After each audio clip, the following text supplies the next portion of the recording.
Hi, ചായ ഇഷ്ടമല്ലാത്തവർ ആരുണ്ട്? സാധാരണ ചായ മാത്രമല്ല, ആരോഗ്യത്തിന് ഒരുപാട് ഗുണങ്ങളുള്ള 7 തരം ചായകളെ പരിചയപ്പെട്ടാലോ? ഇഞ്ചിച്ചായ.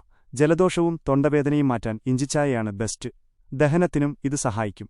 Green tea. ശരീരഭാരം കുറയ്ക്കാനും ഉന്മേഷം നിലനിർത്താനും സഹായിക്കുന്ന ഒന്നാണ് ഗ്രീൻ ടീ. ആന്റി ഓക്സിഡന്റുകൾ ധാരാളമായി ഇതിലുണ്ട്. മഞ്ഞൾ ചായ. രോഗപ്രതിരോധശേഷി കൂട്ടാനും വേദന കുറയ്ക്കാനും മഞ്ഞൾ ചായ നല്ലതാണ്. ഇതിലെ കുർക്കുമിൻ ഒരുപാട് ഗുണങ്ങളുള്ളതാണ്. Black tea. ദിവസമാരംഭിക്കാൻ നല്ലൊരു ഉന്മേഷം വേണമെങ്കിൽ ബ്ലാക്ക് ടീ കുടിക്കാം.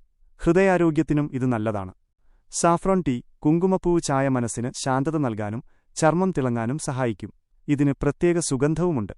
പുതിന ചായ. ഭക്ഷണം കഴിച്ചതിനു ശേഷം ഒരു പുതിന ചായ കുടിച്ചാൽ ദഹനം എളുപ്പമാകും. വയറുവേദനയ്ക്കും ഇത് ആശ്വാസം നൽകും. നാരങ്ങാ ചായ. ശരീരത്തിന് ഉന്മേഷം നൽകാനും വിറ്റാമിൻ സി ലഭിക്കാനും നാരങ്ങാ ചായ ഉത്തമമാണ്. രാവിലെ ഒരു നാരങ്ങാ ചായ കുടിച്ച് ദിവസം തുടങ്ങുന്നത് നല്ലൊരു ശീലമാണ്. നിങ്ങളുടെ ഇഷ്ടപ്പെട്ട ചായ ഏതാണ്? കമന്റ് ചെയ്യൂ.